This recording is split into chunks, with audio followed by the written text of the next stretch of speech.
Selamat bergabung kembali di channel Salibai teman-teman. Di sini, kami mengajak Anda menjelajahi cerita-cerita menarik dari segala penjuru. Kami ada karena Anda semua. Saran dan kritik membangun akan kami hargai demi kemajuan konten kami. Jangan lupa, like, komen dan subscribe agar tidak ketinggalan cerita seru lainnya.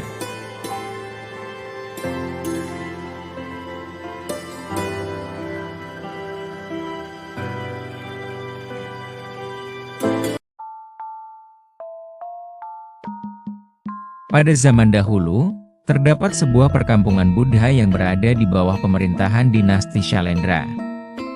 Perkampungan tersebut dikenal karena kesuburan tanahnya yang melimpah, menciptakan lingkungan yang ideal bagi kehidupan masyarakatnya. Di tengah keindahan alam ini, berdiri megah sebuah kerajaan yang menjadi pusat kehidupan spiritual dan kebudayaan. Raja yang memimpin kerajaan itu, bernama Samaratungga, dikenal sebagai sosok yang sangat bijak dan adil. Ia senantiasa berusaha untuk memastikan kesejahteraan dan kemakmuran rakyatnya, bahkan di tengah kondisi peperangan yang berlangsung di sekitarnya. Masyarakat di perkampungan ini hidup dalam harmoni, saling menghormati, dan berbagi kehidupan yang damai dan sejahtera. Kegiatan utama mereka adalah bertani, memanfaatkan tanah yang subur dan kaya nutrisi. Lahan pertanian yang luas menghasilkan berbagai jenis tanaman yang menjadi makanan pokok mereka.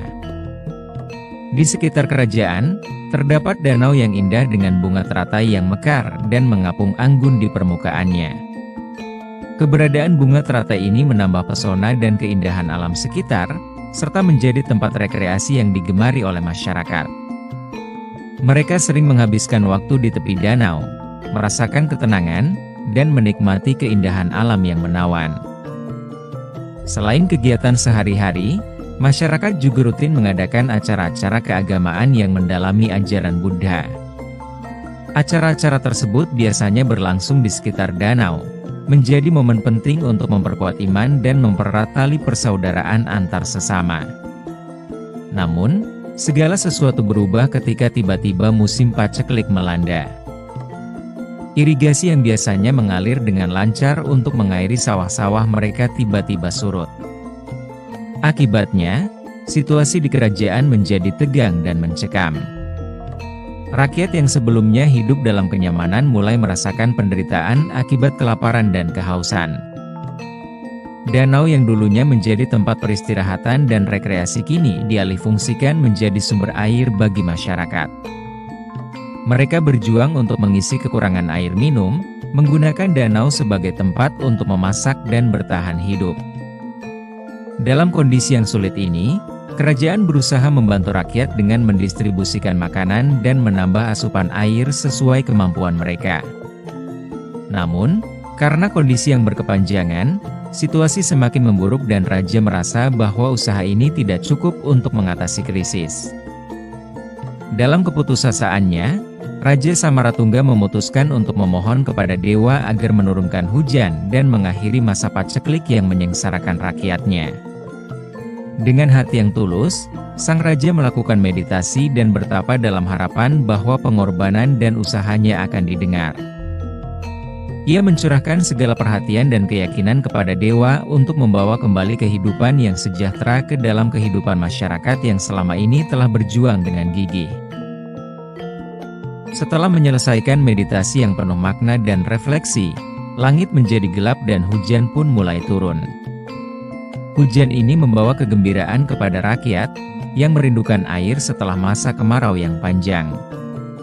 Masyarakat terlihat ceria, menyambut keberkahan dari Tuhan tersebut. Namun, kebahagiaan ini tidak bertahan lama. Suatu hari yang sunyi, bencana alam yang sangat besar melanda kerajaan, mengakibatkan kehancuran di mana-mana.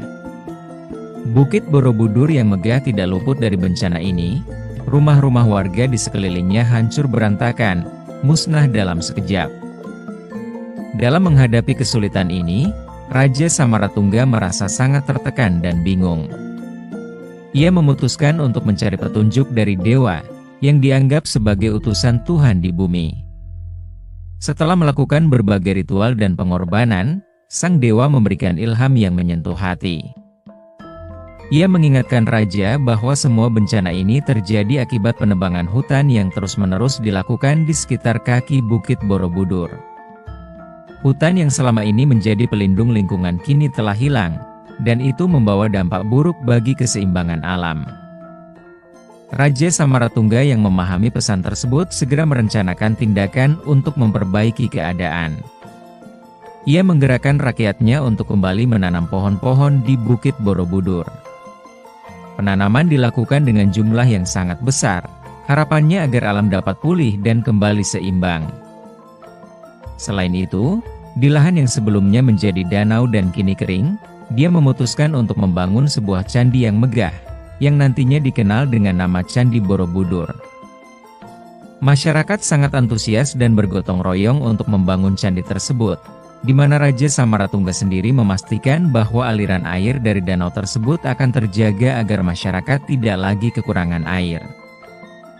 Setelah selesai dibangun, candi tidak hanya berfungsi sebagai tempat ibadah, tetapi juga menjadi simbol harapan dan kebangkitan masyarakat. Di candi itu, masyarakat dapat beribadah dengan bebas dan menjalani kehidupan yang lebih baik. Pembangunan candi ini mencapai puncaknya di masa kepemimpinan Ratu Pramudawardhani, yang merupakan putri dari Raja Samaratungga. Namun, masa pemerintahan Ratu Pramudawardhani juga tidak berjalan mulus. Meskipun candi telah selesai dibangun dan masyarakat bisa mendapatkan air dengan lebih mudah, tantangan baru muncul. Wilayah Borobudur kembali dilanda bencana, di mana longsor yang sangat besar terjadi, menghancurkan banyak hal, termasuk bangunan candi. Kejadian tragis ini menyebabkan beberapa warga kehilangan nyawa, dan beberapa yang selamat terpaksa mengungsi meninggalkan kampung halaman mereka, mencari tempat yang lebih aman untuk hidup. Pada akhirnya, candi yang dulunya menjadi pusat kebangkitan dan harapan itu pun ditinggalkan, dan wilayah kerajaan Borobudur pun mengalami kemunduran yang sangat drastis.